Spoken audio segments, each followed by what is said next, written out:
Fellow Ghanaians, good evening.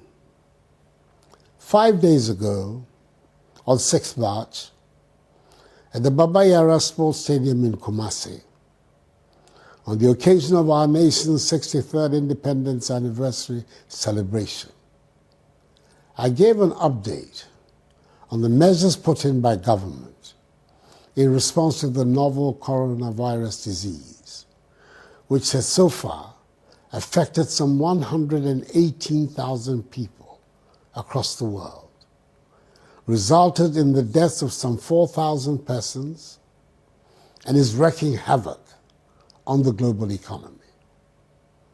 WHO has now characterized it as a pandemic.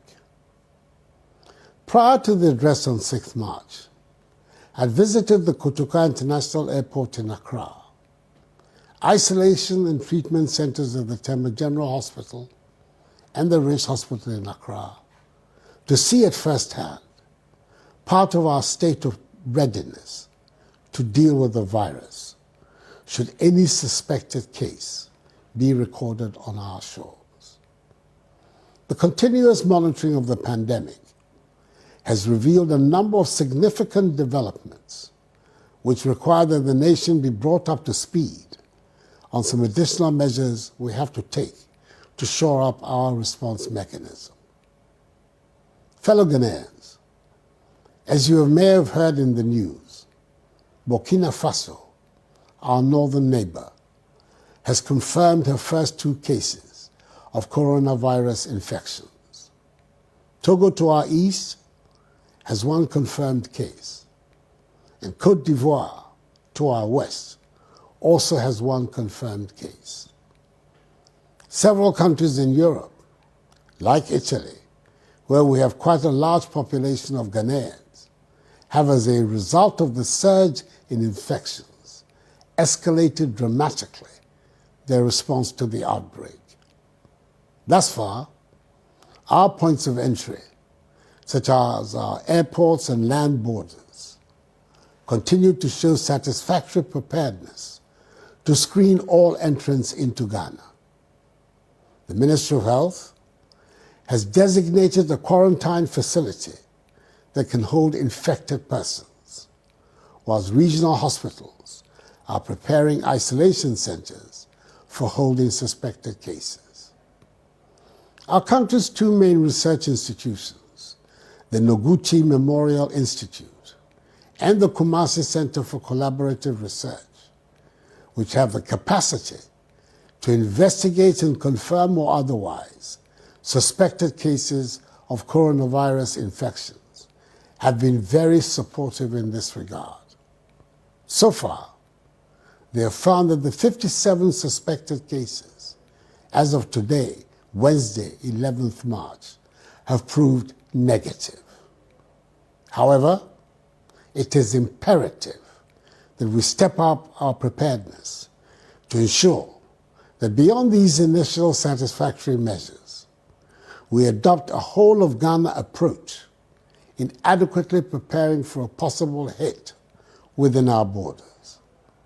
In order to do so, at my prompting, the Minister for Finance has made available the CD equivalent of 100 million United States dollars to enhance our coronavirus preparedness and response plan.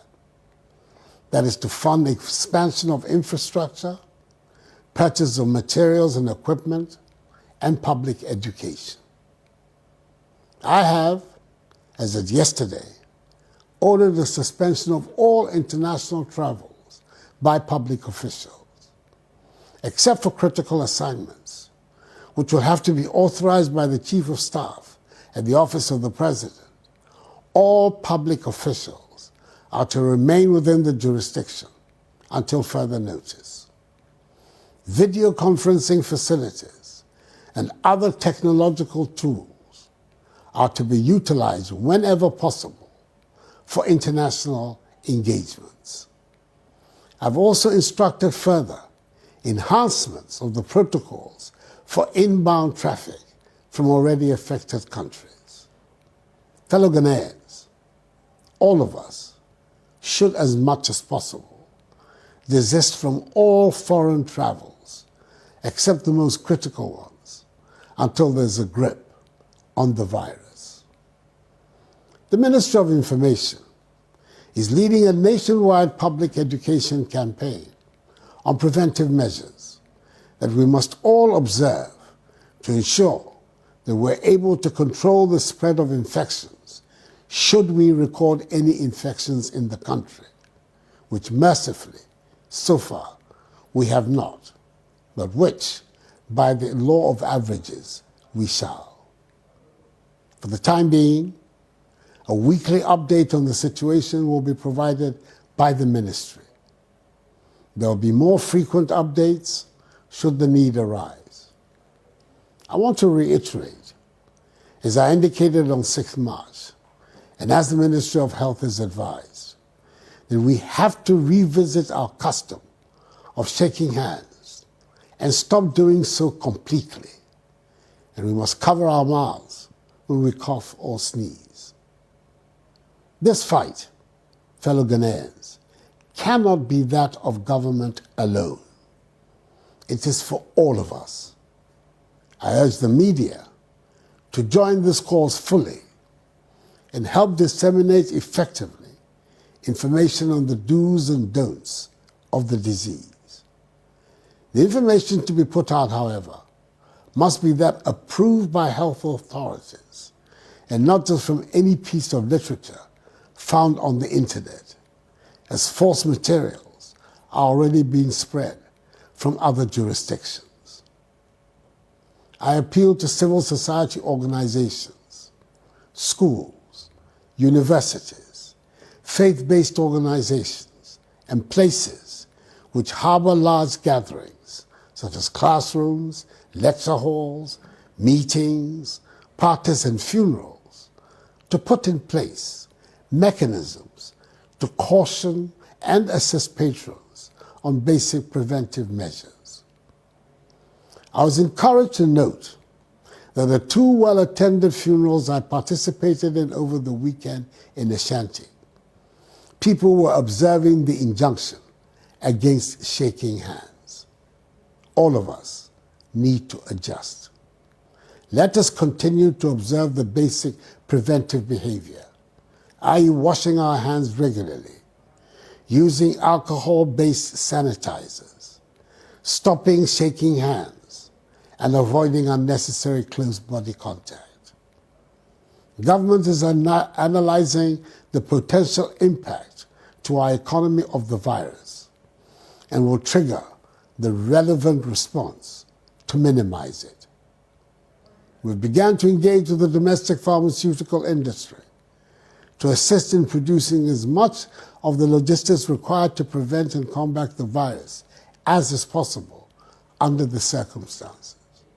Indeed, we must take advantage of this crisis to strengthen our domestic productive capacity so we can advance our self-reliance and reduce our dependence on foreign imports.